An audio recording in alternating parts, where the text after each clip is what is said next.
Yang terhormat Bapak-Bapak, Ibu-Ibu, salam Pancasila. Bapak-Bapak, Ibu-Ibu yang melihat video saya ini, tolong jangan lupa subscribe, like, dan di-share. Sifatnya gratis. Saya akan mengomentari Presiden tersandera partai politik dalam penunjukan menteri di dalam kabinetnya. Jadi ini saya lihat, negara Indonesia kan menganut presidensil, ya kaitannya kalau seorang terpilih jadi presiden, seharusnya dia dengan bebas memilih menteri-menterinya sebagai anak buahnya lah ya, sebagai pembantu presiden. Dia harus bebas dari siapapun ini. Tetapi dalam sekarang ini, presiden dalam memilih para menterinya itu tersandra oleh partai politik. Karena akibat negara Indonesia juga negara demokrasi. Karena hubungannya demikian. Presiden itu kan waktu pemilihan umum dia diusung partai PDI Perjuangan yang didukung oleh Partai Nasdem, P3, dan juga Partai Golkar dan lain sebagainya. Setelah presiden terpilih sebagai presiden, selanjutnya berikutnya menentukan daripada para menteri. Dan waktu menentukan para menteri ini, semua ketua partai politik itu telah mengusulkan nama-nama untuk dulu dapat menteri, terserah presiden memilih dari yang ditunjukkan itu. Sehingga presiden dia tidak, jadi presiden nanti akan memilihnya itu. Dan seperti dulu ada yang terjadi, partai PDI Perjuangan tidak mau dia 4 orang katanya menteri, jatahnya 4 saja. Harus lebih dari 4 jatahnya. Jadi seakan-akan dia menentukan juga siapa orangnya itu. Nanti presiden memilih. Tetapi mereka mengusulkan orang sehingga presiden hanya bisa memilih dari yang diusulkannya itu. Di luar itu tidak boleh. Jadi itu yang saya lihat. Jadi tersandra karena Partai Indonesia partai politik. Sehingga semua nama-nama calon menteri yang ditunjuk oleh ketua partai politiknya yang disampaikan kepada presiden, senang tidak senang, presiden terpaksa memilih kader-kader partai itu yang diusulkan itu. Di antaranya itu aja lah bisa dipakai sebagai menteri. Siapa yang terbaik dari ada yang mengusulkan 10 dan sebagainya. Jadi di antara 10 orang itu yang dipilih siapa yang terbaik di antara itu. Dan tidak boleh di luar itu. Karena sudah ditentukan oleh partai politiknya, nama-nama orangnya.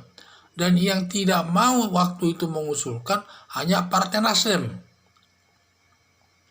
Sehingga Partai Nasdem waktu itu, bahwa semua menteri-menteri dari Nasdem itu langsung dipilih oleh Presiden Joko Widodo secara langsung tanpa ada usulan daripada ketua Nasdem dari Surya Paloh. Tidak ada penunjukan itu. Silakan presiden siapa yang mau dipakai kader partai Nasdem. Hanya itu aja. Lainnya itu semua mengusulkan kader-kader partai yang terbaik untuk dipilih Presiden Joko Widodo sebagai menterinya, sebagai pembantu presiden dalam melaksanakan tugasnya.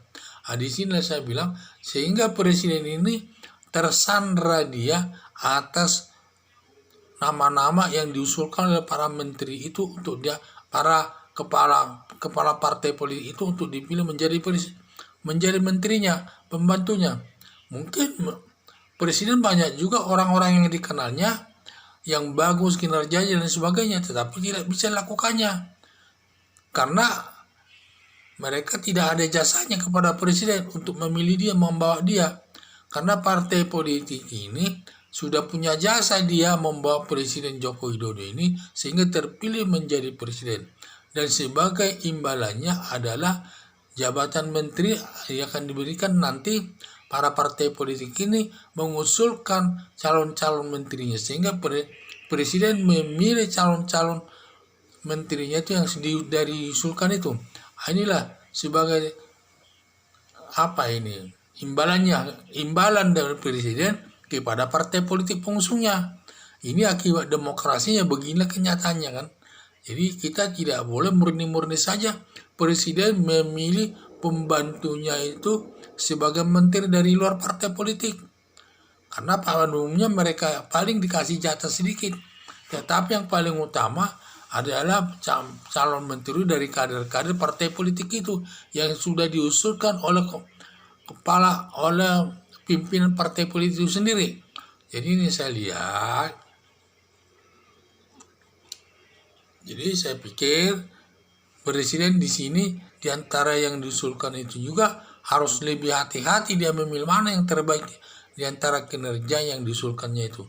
Di samping itu juga memang presiden juga diberikan menunjuk menteri yang di luar dari partai politik yang sifatnya bagus kinerjanya dan sebagainya menurut ukuran presiden. Karena juga apa yang baik menurut partai politik itu, kader-kader yang baik menurut partai politik itu belum tentu baik menurut penilaian daripada Presiden Joko Widodo. Terbukti sekarang ini terjadi Presiden Joko Widodo marah-marah kepada para menterinya, katanya kinerjanya kurang bagus dan lain sebagainya. Sampai dia mengancam akan diresapel. Adalah salah satu perwujudannya berarti menteri-menteri yang dipakai itu mungkin yang diusulkan pada ketua partai politiknya itu banyak mungkin yang tidak cocok sama dia. Sehingga sampai ada kinerja yang katanya biasa-biasa saja, tidak seharusnya harus luar biasa kinerjanya itu. Jadi ini yang saya lihat terpaksa dia pilih. Tetapi akibatnya seperti sekarang. Bahwa kinerja daripada menteri yang ditunjuk kepala pimpinan partai politik tersebut mungkin menurut partai politik yang terbaik. Tetapi oleh presiden belum tentu terbaik. Nah, itu terbukti sekarang. Kinerjanya menurut penilaian Presiden Joko Widodo tidak baik. Akan diresapel, katanya risikonya akan diresapel. Kalau kinerjanya hanya biasa-biasa saja. Kinerja harus luar biasa.